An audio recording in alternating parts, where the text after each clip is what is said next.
Assalamualaikum students, welcome to my channel Chemical Minded. Today we will discuss about the Arrhenius equation from the chapter Chemical Kinetics. This is a very important topic from the paper point of view, and what the Arrhenius equation actually look like. It look like this. This equation is given by a scientist named Arrhenius, and it has the factors, that is small k, that also known as velocity constant or velocity rate constant. And here a is the Arrhenius constant, whereas in the exponent of E, uh, that is minus activation energy divided by RT, where R is the general gas constant and T is the temperature. So this equation, these are all the components that are telling about the equation or factors of the equation. So here the question arises that what this equation tells us. So this equation tells us that when there is increase in temperature, when the temperature increases, so in the meantime, uh, reaction or rate of reaction, it also increases. When the temperature increases, the rate of reaction also increases. So in the meantime, the reaction of high activation energy, यानी कि activation energy जिन reactants की high होगी उनके पास lower के values होंगी. This is looking like complex, कि यहाँ पर ये एक्सपोनेंट्स के अंदर है और यहाँ पर ये नॉर्मल डिजिट फॉर्म में है, तो आपको ये समझने में थोड़ी सी मुश्किल होती है. लेकिन ये बताना क्या चाह रहा है कि जब टेम्परेचर यहाँ पर देखें, वो कह रहे हैं टेम्परेचर इंक्रीज होगा तो के की वैल्यू या रेट ऑफ रिएक्शन जो है वो इंक्रीज वाली डायरेक्शन में जाएगा, जबकि एक्टिवेशन एनर्जी जो है वो जितनी ज़्यादा होगी उतना ही उसका जो रेट ऑफ रिएक्शन है वो कम होगा, स्लो की तरफ जाएगा. ए जो है वो आर्हीनियस कांस्टेंट होता है और ये इस बेसिकली डिपेंड करता है कोलियन फ्रीक्वेंसी पर. कोलियन फ्रीक्वेंसी किसकी?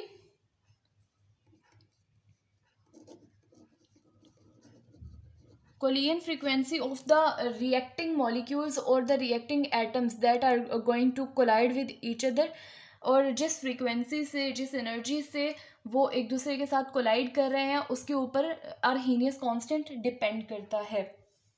देन आर्हीनियस इक्वेशन जो है ये हमें एक्टिवेशन एनर्जी को कैलकुलेट करने में बहुत ज़्यादा हेल्प आउट करती है. तो जब हमने एक्टिवेशन एनर्जी को डेरिवेशन फॉर्म में लेना है तो हम क्या करेंगे, हम इक्वेशन 1 को कंसीडर करते हैं. Equation 1, so we take the natural log of both side of this. So we get natural log of small k equal to natural log of its whole of this term, that is a e in the exponent ea over r t. So this is the expression we get. We know the rules of logarithm कि जब यहाँ पर multiply या product का sign आता है तो यहाँ पर हम इसको प्लस में ले जाते हैं. तो नेचुरल लॉग इसका मतलब है इस ए के साथ भी है, फिर दरमियान में प्लस आएगा, देन यहाँ पर नेचुरल लॉग इस पूरी टर्म के साथ आएगा, that is natural log of E minus E A over R T. And we know the language of logarithm. अब होगा क्या कि ये टर्म ऐसे ही आएगी, natural log of A, and we know the language of logarithm कि ये पूरी टर्म जो है इसको हम स्टार्टिंग में भी ले आए तो कोई इशू नहीं है. सो हम इसको ले आते हैं minus E A over R T and natural log of E. This could be written as like this. And we know a very common thing, that is natural log of with base e, it is always equal to 1. So this whole term becomes like this, that is natural log of k equal to natural log of a plus minus minus and natural activation energy over r t. this value is multiplied by 1. तो ये इस तरह से आ गया. अब ये expression हमारे पास एक आया. This is not the final. अब हम इस नेचुरल लॉग को सिंपल लॉग में कन्वर्ट करेंगे. कैसे? Let me show you. So we want to convert natural log into the simple log, so we simply replace this natural log with the 2.303 simple log or log with base 10, that will be equal to 2.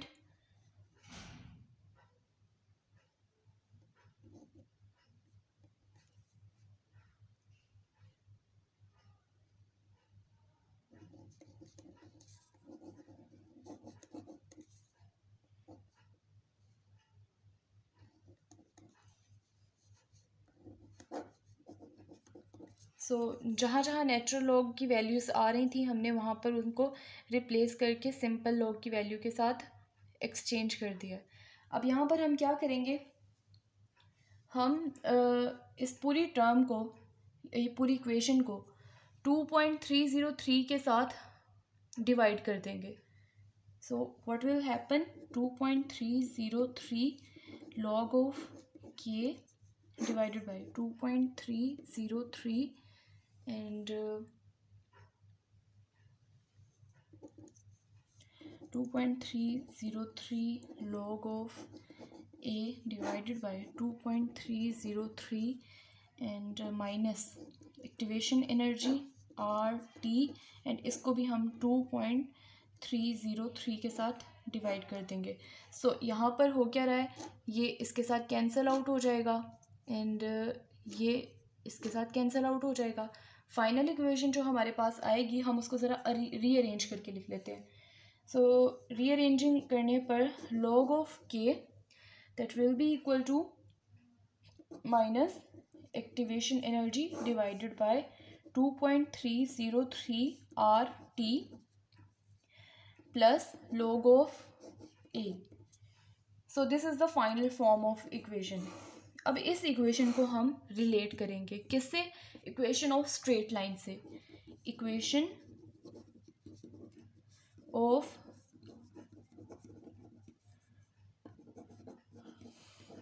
Straight line, तो equation of straight line की बात करें वो equation होती है y is equal to m x plus c, where's जो y है ये होता है y एक्सिस, m जो होती है ये होती है slope,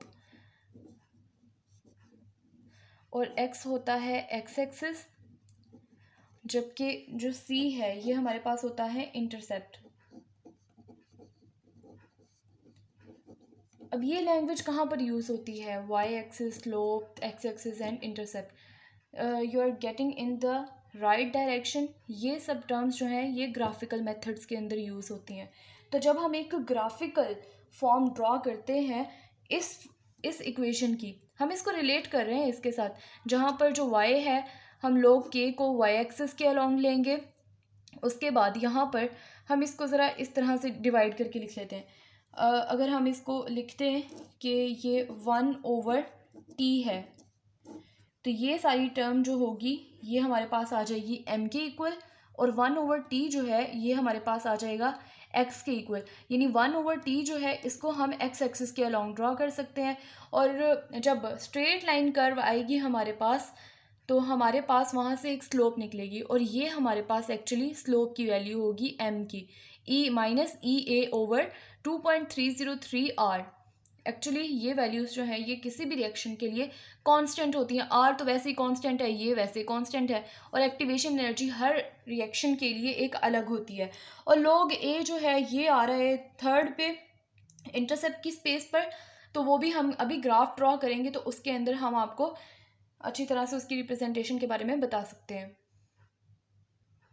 so this is the simple graphical representation of the Arrhenius plot. Arrhenius plot के अंदर जो इक्वेशन, गिवन इक्वेशन हमारे पास आई थी that was log of k that was equal to minus EA/2.303 r into 1/t that was in plus log of a. This was the straight line equation that we have found when we have solved the Arrhenius equation. Arrhenius equation के case में हम simple k की value को relate कर रहे हैं temperature के साथ कि के की वैल्यू के ऊपर क्या फ़र्क पड़ेगा, यानी रेट कांस्टेंट के ऊपर क्या फ़र्क पड़ेगा जब हम टेम्परेचर को उसको उसके अंदर वेरिएशन लेकर आते हैं। सो हमने एक प्लॉट ड्रॉ किया है, इसके अंदर हमने लॉग के को हमने कहा था कि उसको वाई एक्सिस के अलोंग लेंगे, तो यहाँ पर हम देख सकते हैं कि हमने उसको वाई एक्सिस के अलोंग लिया। देन हमने कहा कि जो टेम्परेचर है 1/T उसको हमने एक्स एक्सिस के अलोंग लिया, तो टेम्परेचर जो है वो इंडिपेंडेंट वेरिएबल है, तो वो हमने एक्स एक्सिस के अलोंग लिया। एक्स एक्सिस के अलोंग हम हमेशा इंडिपेंडेंट वेरिएबल को लेते हैं। देन हमने एक स्लोप ड्रॉ की है, एक हमने कर्व ड्रॉ की है, स्ट्रेट लाइन कर्व ड्रॉ की है, जिसके अंदर हम स्लोप फाइंड आउट कर सकते हैं। अब यहाँ पर स्लोप जो है, ये कर्व जो है ये हमने इस तरह से क्यों ड्रॉ की है, हम इसको इस तरह से भी तो ड्रॉ कर सकते थे।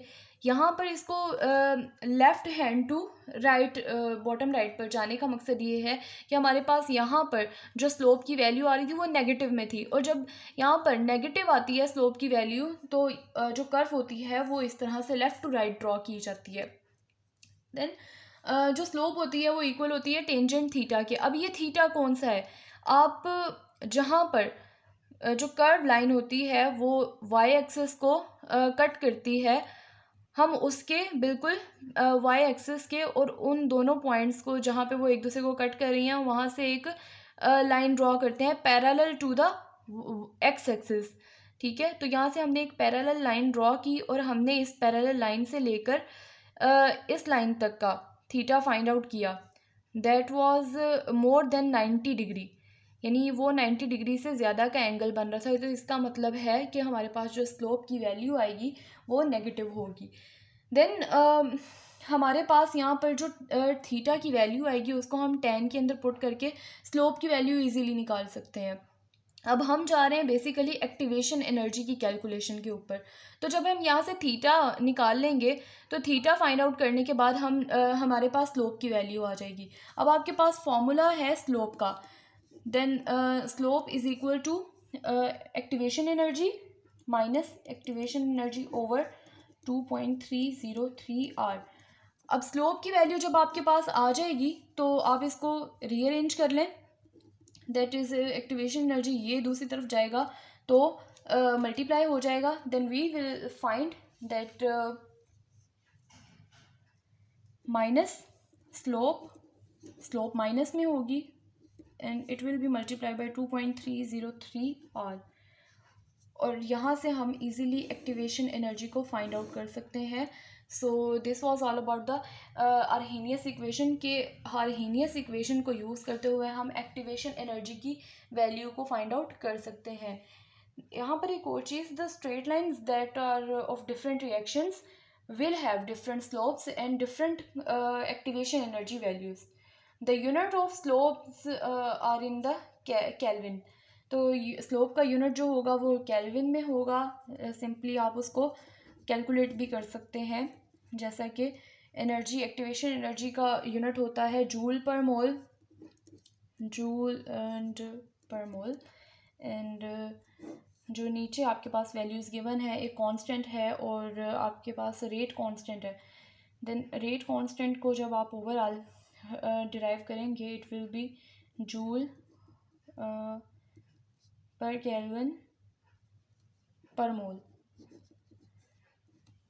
सो these will be cancel out और आपके पास बचेगा सिर्फ केल्विन, यहाँ पर इन्वर्स में है तो वो ऊपर आ जाएगा। तो इस तरह से आप स्लोप की यूनिट भी फाइंड आउट कर सकते हैं।